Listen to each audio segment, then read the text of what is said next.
Velthar stood in the great hall of the Galactic Council, his scaled hands clasped behind his back. The emergency session had been called after 3 more star systems went dark. The void swarm was moving faster than anyone had predicted. The hall buzzed with worried voices from dozens of species. The tall, graceful Etherians whispered in their musical language. The rock-like Stonebringers rumbled their concerns in deep, slow tones. Everyone was afraid, but nobody wanted to say it out loud. Counselor Hexara, an elderly Etherian with silver markings, called for silence. Her voice carried across the vast chamber without effort. "We have lost contact with the Kepler Defense Fleet. That makes 17 fleets destroyed in the past month." Velthar felt his stomach tighten. He had friends in the Kepler fleet, good warriors who had fought beside him for decades. Now they were probably dead or worse, absorbed into the swarm's collective mind. "Our traditional strategies have failed," Hexara continued. "The Void Swarm learns from every battle. They copy our tactics and use them against us. We need something new, something they cannot predict." A Stonebringer elder spoke up, his voice like grinding mountains. "What do you suggest?" "We have tried everything. Energy weapons, kinetic strikes, biological warfare. Nothing stops them." Hexara's expression grew troubled. "There is one option we have not considered. The humans." The hall fell silent. Velthar raised his eyebrow ridges. Humans were newcomers to galactic society. They had only joined the Council 50 years ago. Their technology was decent but not remarkable. Their ships were sturdy but slow. Most species considered them unremarkable mammals with short lifespans and emotional problems. "The humans?" scoffed a Catherian admiral. "They barely understand quantum mechanics. What could they possibly offer that we cannot do better?" Hexara activated a holographic display. Battle footage played showing human ships in minor border conflicts. "They have something we do not. Unpredictability. In every engagement, they use tactics that make no logical sense. Yet they win." Velthar studied the footage. Human ships broke formation at critical moments. They abandoned strong positions for no clear reason. They seemed to make random decisions. It looked like chaos, not strategy. "They are simply inexperienced," another counselor argued. "Their tactics are flawed, not innovative." "Perhaps," Hexara said. "But they have never lost a war, not one, in their entire recorded history." That was interesting. Velthar pulled up human military records on his personal display. The data was strange. Humans had fought constantly throughout their development, war after war, conflict after conflict. They had fought over resources, territory, ideas, and sometimes for reasons that made no sense at all. What struck him was the pattern. Humans rarely won battles decisively. They lost more soldiers than their enemies. They made costly mistakes, but somehow they always won the wars. Their enemies would be ground down over time, worn away by constant pressure until they surrendered or died. "I volunteer to serve as liaison," Velthar announced, surprising himself. The words came out before he could think about them. The council members turned to look at him. Hexara nodded approvingly. "Velthar has experience with primitive species. His diplomatic skills will be valuable." Primitive species. The word stung, though Velthar kept his expression neutral. He had spent decades working with newer council members, helping them adapt to galactic civilization. It was often frustrating work. Younger species could be emotional, short-sighted, and prone to violence. But they were also energetic and creative in ways that older species had forgotten. The vote was close, but it passed. The Council would officially request human military assistance. Velthar would travel to Earth to negotiate terms and serve as a permanent liaison with their forces. 3 days later, Velthar stood on the bridge of a Council transport ship, watching Earth grow larger in the viewport. It was a beautiful world, covered in blue oceans and white clouds. Green continents showed signs of massive cities connected by transportation networks. For a young species, they had developed their homeworld efficiently. The human orbital stations were impressive too, not as elegant as Etherian constructions or as massive as Stonebringer fortresses, but they had a practical, sturdy look. Everything seemed built to last and be easily repaired. "Incoming transmission from Earth Defense Command," the ship's communication officer announced. A human face appeared on the main screen. The being had pale skin, dark hair, and intelligent eyes. "Welcome to Earth, Counselor Velthar. I am Captain Li Huan of the Sol Defense Platform. We are honored by your visit." Velthar was surprised by the human's formal manner. Most primitive species were either overly aggressive or excessively humble when dealing with council representatives. This Captain Li Huan seemed calm and professional, as if meeting alien dignitaries was routine. "Thank you for receiving me. Captain Li Huan, I come with an urgent request from the Galactic Council. We know about the Void Swarm," Li Huan replied. "Our long-range sensors have been tracking their movements. We are prepared to discuss military cooperation." The negotiations took place in a conference room aboard the Sol platform. Velthar was joined by 3 other human officers. Colonel Park Minho was a compact man with scars on his hands and an intense way of listening. Commander Kim Nari was a woman who smiled frequently, but whose eyes never stopped moving, constantly evaluating everything around her. Lieutenant Choi Daeho was young for a military officer, barely out of adolescence by human standards, but he spoke with confidence about tactics and strategy. "The swarm has destroyed 17 fleets," Velthar explained, showing tactical displays of the recent battles. "They adapt to our strategies within hours. Traditional warfare appears ineffective." Captain Li Huan studied the data carefully. "They are using networked intelligence. Each unit shares information instantly with the collective." "Correct. How would humans approach such an enemy?" The 4 humans exchanged glances. Some kind of silent communication passed between them. Colonel Park Minho spoke first. "We would make them afraid to learn from us." Velthar tilted his head. "I do not understand. How do you make an enemy afraid to learn?" Commander Kim Nari smiled, and something about her expression made Velthar's scales prickle with unease. "You teach them lessons that hurt more than ignorance." "We accept your offer of alliance," Captain Li Huan announced formally. "Earth will contribute ships and personnel to the defense effort. What are your terms?" Velthar asked. "Complete tactical autonomy for human forces. We fight our way." Velthar hesitated. Giving primitive species independent command was risky. But the Council was desperate, and humans had that strange winning record. "Agreed. When can your forces be ready?" Lieutenant Choi Daeho grinned. "Sir, we have been ready for war since before you arrived." As Velthar left the meeting, he felt a strange mixture of hope and unease. The humans seemed confident, perhaps overconfident. But there was something about their calm acceptance of the situation that bothered him. Most species showed fear when discussing the Void Swarm. These humans talked about fighting them like they were discussing routine patrol duties. He would soon learn that humans had a very different relationship with fear than the rest of the galaxy. They did not avoid what frightened them. They studied it. They prepared for it, and then they used it as a weapon. Velthar had seen many battles in his long life, but nothing had prepared him for watching humans fight. The combined fleet hung in space near the Kepler system, waiting for the Void Swarm to arrive. Intelligence reports said they would come soon, drawn by the energy signatures of the populated worlds. The human ships looked different from the sleek council vessels. Where Etherian ships curved like art pieces and Stonebringer ships resembled flying mountains, human ships looked like weapons. Every line was practical. Every surface had a purpose. They were built for war, not beauty. "Contact on long-range sensors," reported Commander Kim Nari from her position at the tactical station aboard the human flagship Sol's Pride. "Swarm advanced scouts, bearing 27 Mark IV. Captain Li Huan stood calmly at the center of the bridge, his hands behind his back. "All ships, battle positions. Execute formation Delta 7. Velthar watched the human fleet scatter into what looked like chaos. Ships broke away in different directions with no apparent pattern.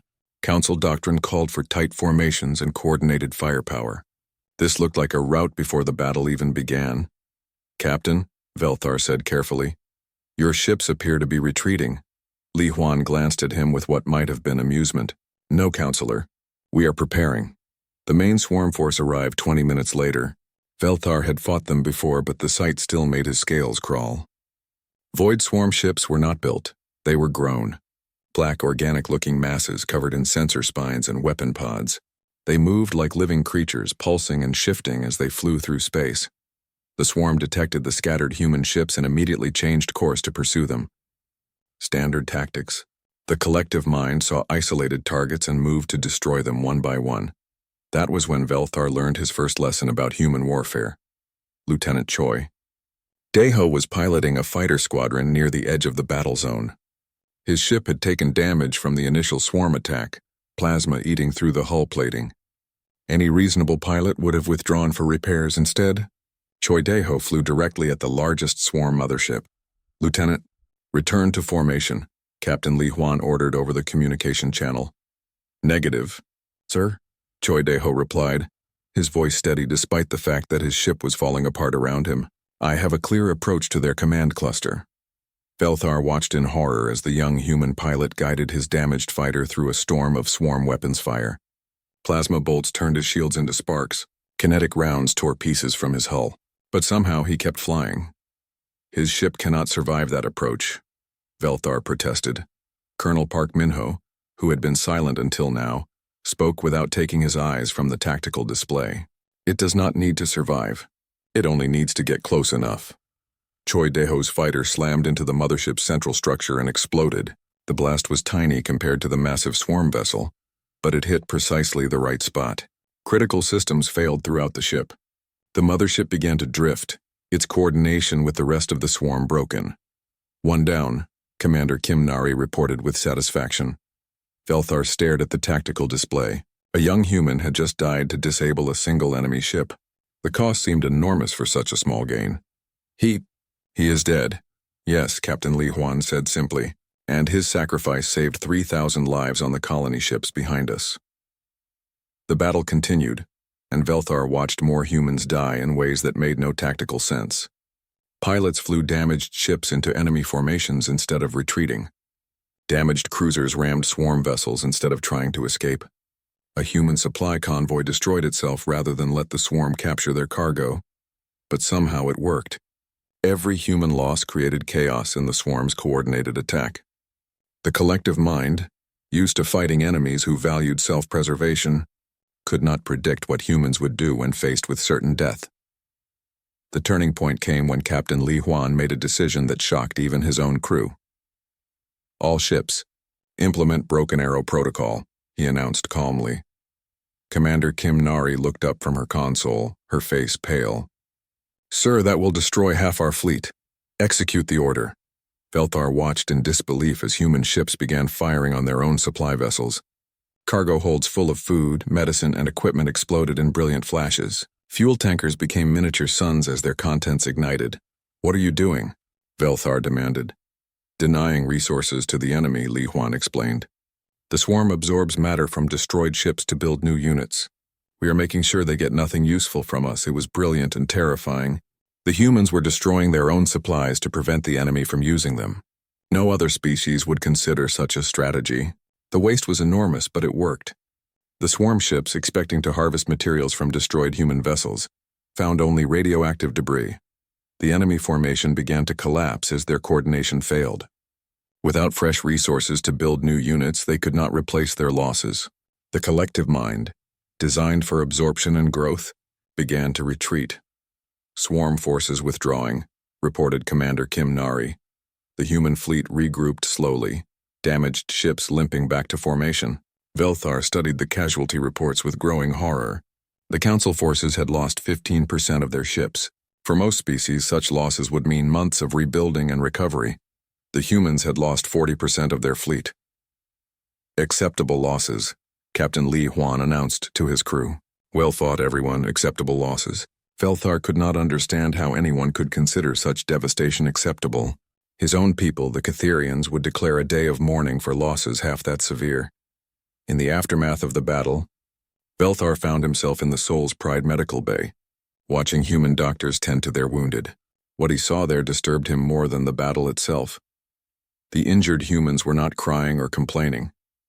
They talked quietly among themselves, comparing wounds like they were discussing the weather. A pilot with severe burns was making jokes about his appearance. A gunner with a broken arm was already asking when he could return to duty. "Is this normal behavior?" Velthar asked the chief medical officer. The doctor, a middle-aged woman with tired eyes, looked up from her patient. "Normal? I suppose so. They know the job is not finished. The swarm will return with more ships, and they are prepared to fight again? Of course. What else would they do?" Velthar left the medical bay feeling deeply unsettled. He had expected to find grief, fear, or at least exhaustion. Instead, he found humans calmly preparing for the next battle, as if massive casualties were just part of their routine. That night, he tried to understand what he had witnessed by reviewing the battle footage. The tactical data showed something that should have been impossible. The humans had fought the Void Swarm to a standstill despite being outnumbered and outgunned. But their methods, every human strategy assumed massive losses. They planned for their own ships to be destroyed. They prepared for their own people to die. Other species fought to minimize casualties. Humans fought as if casualties were ammunition to be spent wisely. In his report to the Galactic Council, Velthar found himself struggling for words. How could he explain that their new allies fought like they were already dead? How could he describe warriors who used their own mortality as a weapon? He decided to focus on the results. The humans had stopped a swarm advance that had destroyed 17 fleets. The cost was high, but the victory was real. What he did not write in his report was the growing fear in his chest. He was beginning to understand that humans did not fight wars the way other species did.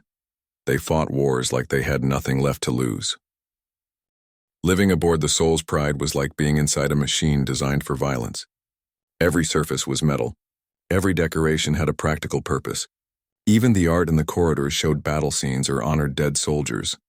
Velthar had been assigned quarters near the human command staff, which meant he saw their daily routines up close. What he saw made him increasingly uncomfortable. The humans woke before their artificial dawn. They exercised together, pushing their bodies to exhaustion. They ate meals that looked like fuel rations, gray protein blocks, dried plant matter, and bitter drinks that smelled like burned chemicals. Everything was designed for efficiency, not pleasure. "You do not enjoy your food," Velthar observed during breakfast with Commander Kim Nari. She looked down at her gray protein block and laughed. "Enjoy? This is not about enjoyment. This is about staying alive long enough to fight. But surely nutrition can be both effective and pleasant." "Pleasant food makes soft soldiers," she replied, taking another bite of the tasteless block. "We train our bodies to survive on anything. When supply lines are cut and your ship is dying, you cannot be picky about what you eat." Velthar studied her calm expression as she spoke about supply lines being cut and ships dying. For her, these were not hypothetical situations. They were expected realities that every human soldier prepared for. Colonel Park Minho joined them at the table, carrying a data tablet showing training footage. "Counselor, you asked to observe our combat preparation. Today's exercises might interest you." The footage showed human soldiers in a training facility, but this was not like the combat practice Velthar had seen from other species. Most militaries trained for victory. How to use superior tactics, better weapons, or overwhelming force to defeat enemies. The humans were training for defeat. "This is Scenario 7, Colonel Park Minho explained as the footage showed soldiers fighting with broken weapons. "Communications are down, half your squad is wounded, and your ammunition is gone. How do you complete the mission?" On screen, the human trainees improvised weapons from debris. They used wounded comrades as bait to draw enemy fire. They sabotaged their own equipment to deny it to the enemy. Every solution assumed the worst possible circumstances. "Scenario 12, the colonel continued. The new footage showed soldiers being tortured for information. Your commanding officer has been captured. Enemy forces are using mind-reading technology to extract battle plans. How do you continue fighting?" The human trainees practiced giving false information under torture. They trained to mislead enemies even while being hurt. Some practiced killing their own officers to protect secrets. Velthar watched with growing horror as soldiers rehearsed shooting their friends to prevent intelligence leaks. "This is extreme," Velthar managed to say. Commander Kim Nari looked puzzled. "Is it? How do other species train?" "They practice winning battles, using superior tactics and technology to defeat enemies with minimal losses." The two humans exchanged one of their meaningful glances. Colonel Park Minho set down his data tablet and leaned forward. "Counselor, what happens when your superior tactics fail? When your technology breaks? When your enemies are stronger, smarter, and better equipped than you are?" Velthar considered the question. In his experience, such situations meant defeat and retreat. No military could fight without advantages. You withdraw and regroup with better resources. And if there is nowhere to withdraw to? If your homeworld is behind you and retreat means extinction? The question hung in the air like a threat. Velthar realized he had never considered such a scenario. Cytherian military doctrine always included escape routes and fallback positions. The idea of fighting with no retreat possible was foreign to him. "We have been fighting without retreat for our entire history," Commander Kim Nari said softly. "On our homeworld, losing meant your people were enslaved or killed. There was nowhere to run, so we learned to fight when we had nothing left." That afternoon, Captain Li Huan showed Velthar archived footage from human history, battle after battle where humans fought against impossible odds. Sometimes they won through clever tactics, sometimes they won through pure stubbornness, but they always kept fighting, even when defeat seemed certain. The Battle of Thermopylae, Captain Li Huan narrated as ancient footage played. 300 soldiers held off an army of thousands. They knew they would die, but they fought anyway to give their people time to prepare. The Siege of Stalingrad, he continued with newer footage. 2 armies destroyed each other in the ruins of a city. Neither side would surrender. They fought over individual buildings for months. The defense of Earth Station Alpha, he finished with space-age footage. Our first real battle against alien invaders. We had 3 ships against their 50. We won by ramming our reactor cores into their command ships. Every example showed the same pattern. Humans faced with extinction did not surrender or negotiate. They found ways to make victory too expensive for their enemies to afford. "You fight like you want to die," Velthar said after watching hours of footage. "No," Captain Li Huan corrected him. "We fight like we are already dead. Once you accept that you will not survive, you can focus entirely on making sure your enemy does not survive either." The philosophy was alien to Velthar. Catherians valued life, especially their own lives. They fought to preserve their civilization and protect their people. The idea of accepting death as a starting point for strategy was incomprehensible. That night, Velthar lay in his quarters trying to process what he had learned. His sleep was disturbed by dreams of human contingency plans. Every scenario ended in massive casualties on both sides. Every strategy assumed that friendly forces would be destroyed in the process of victory. The worst part was how casually the humans discussed these plans. Commander Kim Nari had shown him 12 different ways to destroy the soul's pride if it were captured by the enemy. She explained each method like she was giving directions to the cafeteria. "The reactor can be overloaded manually if the bridge controls fail," she had said, "or we can detonate the ammunition storage. That is faster but messier. If we have time, we can evacuate critical personnel first, but mission success takes priority over crew survival." Mission success takes priority over crew survival. The words echoed in Velthar's mind as he stared at the metal ceiling. What kind of species created military doctrine that explicitly placed objectives above the lives of their own soldiers? The answer came to him slowly, like a cold weight settling in his stomach. A species that had no choice. A species that had learned over thousands of years that losing meant extinction. The next morning brought news that made everything worse. Intelligence reports showed the Void Swarm massing for a major offensive. They had learned from the previous battle and adapted their tactics. The next engagement would be much more dangerous. Velthar expected the humans to be concerned, perhaps even afraid. Instead, he found them in the briefing room calmly discussing new ways to die effectively. "If they have adapted to our ramming tactics," Lieutenant Choi Daeho was saying, "we need to make our sacrifices more unpredictable." "Agreed," said Commander Kim Nari. "Random targeting will prevent them from developing countermeasures." "What about the Broken Arrow protocols?" asked Colonel Park Min-ho. "Should we expand the list of acceptable targets?" Captain Li Huan considered this. "Yes, include medical supplies and personnel records. We cannot let them learn our operational patterns." They were discussing the destruction of their own medical supplies as if it were a minor tactical adjustment. Velthar felt his scales prickle with unease. "Surely preserving medical supplies should be a priority," he interjected. The humans looked at him with expressions that were not quite pity. "But close, Counselor," Captain Li Huan said gently. "In war, everything is a weapon or a target. Sometimes both. Medical supplies can heal your enemies if they capture them. Personnel records can reveal your tactics. Nothing is too valuable to destroy if destruction serves the mission." As the briefing continued, Velthar began to understand that he was not just observing human military doctrine. He was witnessing the mindset of a species that had weaponized every aspect of their existence. Their food, their medical care, their information, even their own deaths. Everything was considered in terms of tactical value. For the first time since joining the war effort, Velthar felt genuinely afraid. Not of the Void Swarm, but of his allies. These humans were not just warriors. They were walking weapons of mass destruction, pointed at anything they considered a threat. The war changed after the second battle. The Void Swarm had adapted to human tactics, but humans adapted faster. What followed was not warfare as Velthar understood it. It was systematic destruction on a scale that made him question everything he thought he knew about his allies. The briefing room aboard, Soul's Pride, had become a place of nightmares. Each morning, the human command staff gathered to discuss new methods of fighting an enemy that learned from every encounter. Their solutions grew more extreme with each passing day. "The swarm is avoiding our direct confrontations," reported Commander Kim Nari, displaying tactical data on the main screen. "They have learned to expect our ramming attacks and sacrifice plays. They are engaging us at longer range." Captain Li Huan studied the data calmly. "Then we changed the nature of the battlefield." "Colonel Park Minho, what is the status of Operation Scorched Garden?" Velthar had heard rumors about this operation but had never been briefed on the details. Colonel Park Minho activated a new display showing star charts of the war zone. "Phase 1 is complete," the colonel reported.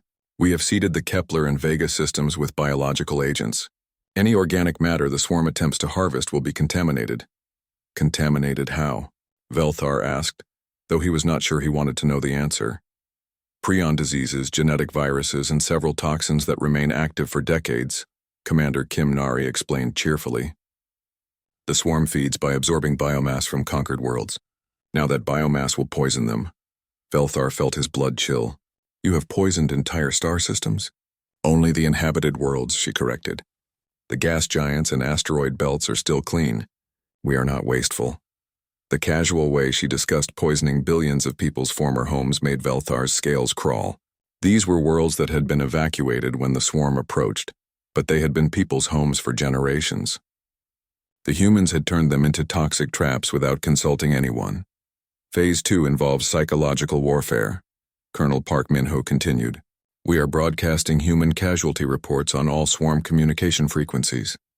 "Why would you broadcast your own losses?" Velthar asked. Captain Li Huan smiled, and the expression was somehow worse than his usual calm demeanor. "Because we want them to understand what fighting humans costs. Every battle report shows how many of us died, and how many of them we killed while dying." Lieutenant Choi Daeho, who had somehow survived his previous suicide mission, pulled up communication logs. "We are teaching the Swarm Collective to fear human mathematics. For every human killed, we ensure the death of 10 swarm units. Even when we lose, they lose more." The strategy was working. Intelligence reports showed the swarm hesitating before attacking human positions. They were beginning to avoid direct confrontation, something they had never done before in their expansion across the galaxy. But the humans were not satisfied with making the enemy cautious. They wanted to make them terrified. "Operation Broken Mirror is ready for implementation," announced Commander Kim Nari during the next morning's briefing. Velthar had learned to dread these operation names. Each one represented some new level of human ruthlessness that he could never have imagined. "Explain the operation," Captain Li Huan ordered. "We have identified the swarm's primary hive nodes in the Arcturus sector." Kim Nari began displaying detailed star charts. "Rather than attacking them directly, we will systematically destroy every resource-rich system in an expanding spiral around them." The display showed dozens of star systems marked for destruction. Velthar counted at least 30 inhabited worlds, along with mining colonies, research stations, and trade hubs.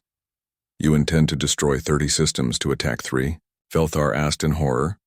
47 systems, corrected Lieutenant Choi Daeho.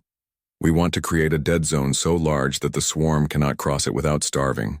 They will be trapped in the center with no resources to sustain their collective." The plan was genocide on an interstellar scale. The humans were preparing to sterilize nearly 50 star systems to trap a single enemy fleet. The civilian casualties would number in the billions, even after evacuation efforts. "The Galactic Council will never approve such an operation," Velthar protested. The humans exchanged those meaningful glances again. Captain Li Huan spoke carefully. "We are not asking for approval, Counselor. We are informing you as a courtesy." The words hit Velthar like a physical blow. The humans were going to proceed with or without Council permission. They had moved beyond operating as allies and become an autonomous force pursuing their own version of victory. "This is madness," he whispered. "This is necessity," Captain Li Huan replied.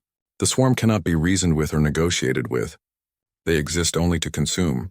The only way to stop them is to make consumption impossible." That afternoon, Velthar requested a private meeting with Commander Kim Nari. He found her in the ship's armory, inspecting weapons that looked like they had been designed by someone who understood physics but not morality. "Commander, I need to understand something," he began carefully. "Do humans have any limits on what they will do to win a war?" She looked up from a device that appeared to be a handheld starkiller. "Limits? What do you mean?" "Lines you will not cross. Actions you consider too extreme even in desperate circumstances." Kim Nari set down the weapon and gave him her full attention. For the first time since he had known her, she looked completely serious. "Counselor, let me tell you about the Samson Protocol." Velthar had heard whispers about this protocol, but had never received official briefing on it. The way Kim Nari said the name made his scales prickle with dread. "If the war cannot be won," she continued, "if the swarm cannot be stopped by conventional means, we have one final option." She activated a secure display that required her biometric authorization to access. What appeared made Velthar's legs weak. "We detonate our sun," she said simply. The display showed Earth's solar system with detailed calculations for inducing stellar collapse. The explosion would create a chain reaction affecting nearby systems, sterilizing thousands of cubic light-years of space. "The blast will destroy the swarm forces in this galactic arm," Kim Nari explained. "It will also kill every human in the galaxy and most other species in the local group, but the swarm will be stopped." Velthar stared at the calculations, unable to process what he was seeing. "You would commit species suicide to stop an enemy?" "We would commit universal suicide to stop this enemy," she corrected. "The Samson Protocol calls for simultaneous detonation of every star in human space. We have spent 50 years placing the necessary devices around stellar cores." "That is..." Velthar struggled for words. "That is insane." Kim Nari laughed, and the sound made Velthar's blood freeze. "Is it? We run the calculations every day. If we cannot win this war, everyone dies anyway. The swarm consumes everything. At least this way, we choose how the galaxy ends." She returned to inspecting weapons as if she had just discussed the weather. Velthar left the armory on unsteady legs, his worldview fundamentally shattered. That night, he could not sleep. His quarters felt like a cage, and every sound made him jump. He kept thinking about Kim Nari's laugh when she explained how humans had prepared to destroy the galaxy, rather than lose it. He tried to understand what kind of species would even conceive of such a strategy. The answer came slowly, bringing with it a fear so deep it made his bones ache. Humans were not just warriors or allies or even weapons. They were the galactic equivalent of a suicide bomber, willing to destroy everything rather than accept defeat. The most terrifying part was that they had not developed this mindset recently. They had carried it with them from their homeworld, refined through thousands of years of total war. Every human smile, every casual conversation, every moment of apparent normalcy was built on top of their species' fundamental willingness to annihilate existence itself rather than surrender. For the first time since the war began, Velthar truly understood what they were fighting alongside. They had not just allied with humans, they had allied with extinction given form and purpose, walking among them like a loaded weapon waiting for the right moment to fire. The war ended on a Tuesday. Velthar was in the observation lounge of Sol's Pride when the final reports came in.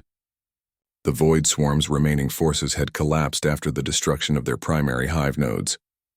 Operation Broken Mirror had worked exactly as the humans planned. 47 star systems lay dead. Their worlds turned to radioactive waste, but the swarm was finished. The victory celebration began immediately. Throughout the Allied fleet, crews cheered and embraced. Species that had been fighting for survival just hours before now danced in their corridors. The galaxy was safe. Velthar felt nothing but a cold emptiness in his chest. Commander Kim Nari found him staring out at the debris field that had once been the swarm's final stronghold. She carried 2 cups of that bitter human drink they called coffee. "You look troubled, Counselor," she said, offering him one of the cups. He accepted it but did not drink. "We destroyed 47 star systems to stop them." 48, she corrected. "The Altair system had to be sterilized after we detected swarm spores in the atmosphere." The casual way she mentioned an additional system's destruction made his scales prickle. Billions of years of evolution, trillions of lives that might have existed on those worlds. All gone? Kim Nari sipped her coffee and considered this. Yes, and the alternative was letting the swarm consume the entire galaxy. Which would you prefer? It was a reasonable question with an obvious answer, but Velthar could not bring himself to feel satisfied with the choice. The humans had saved the galaxy by turning large parts of it into lifeless wasteland. They had preserved civilization by becoming willing to destroy it. The other species will fear us now, Kim Nari continued conversationally. They saw what we were willing to do to win this war. Many will want to distance themselves from humanity. Will that bother your people?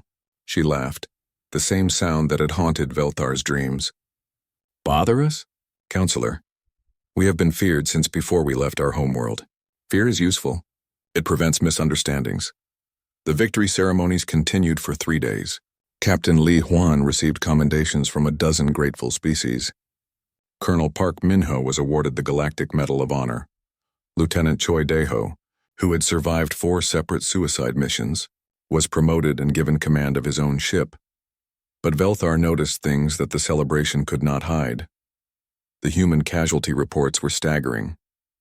Of the original Earth Defense Force that had joined the war, 60% were dead. Entire squadrons had been wiped out. Ships that had fought in the first battle were now scrap metal drifting in space. At the memorial service for the fallen, Velthar watched Colonel Park Minho read names from a list that seemed to go on forever. Human names, Korean names mostly, of young people who had died far from home in service of species they had never met. Lee Jin-ho, age 23, Kim Soo-jin, age 21, Park Chan-woo, age 25. The list continued for over an hour. Each name represented someone who had volunteered to fight an enemy they could have avoided by simply staying home. Earth was far from the main war zone. Humans could have remained neutral and been safe. Why did they come? Velthar asked Commander Kim Nari during the service. Because someone had to, she replied. Because we learned long ago that ignoring threats does not make them disappear. But the cost is always high, she finished. But acceptable when measured against the alternative. Acceptable losses. The phrase had become a constant refrain among the humans.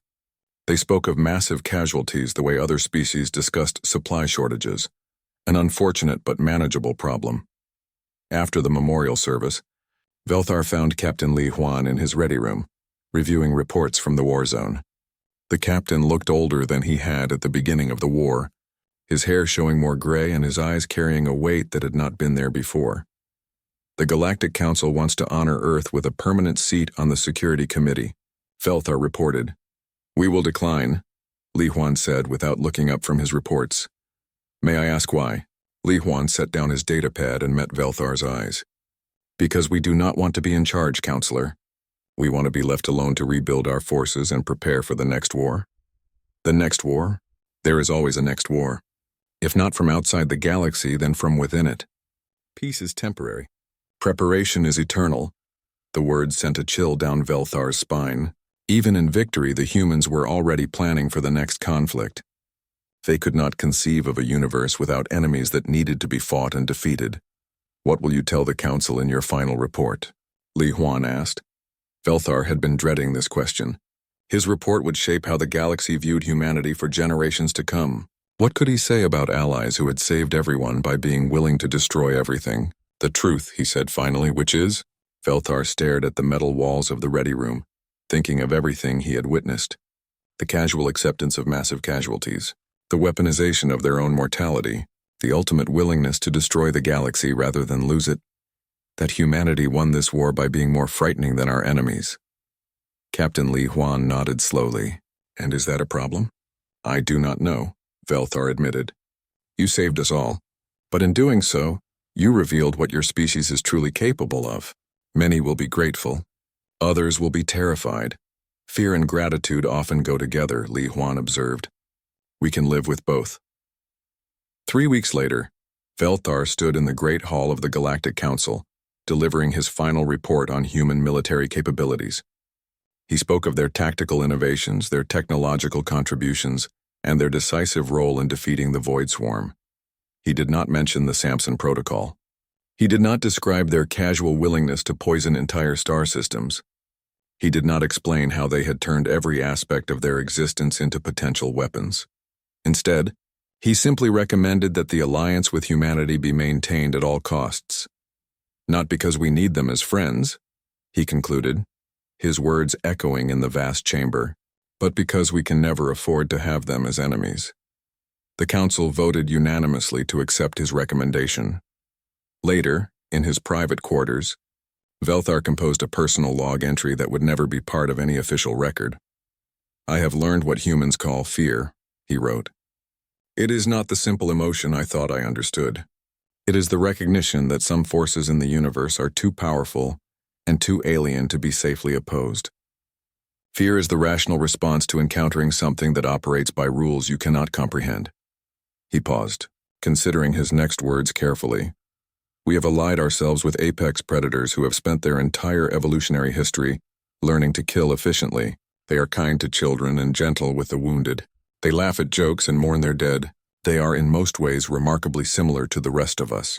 But when threatened, they become something else entirely, something that views existence itself as an acceptable loss in service of victory. We call them our allies, and they have earned that title by saving our civilization. I pray to whatever gods exist that we never give them reason to turn that terrible capability against us." Velthar sealed the log entry with his personal encryption. Outside his window, human ships were departing for Earth, their crews eager to return home after years of war. He watched them go with a mixture of relief and lingering dread.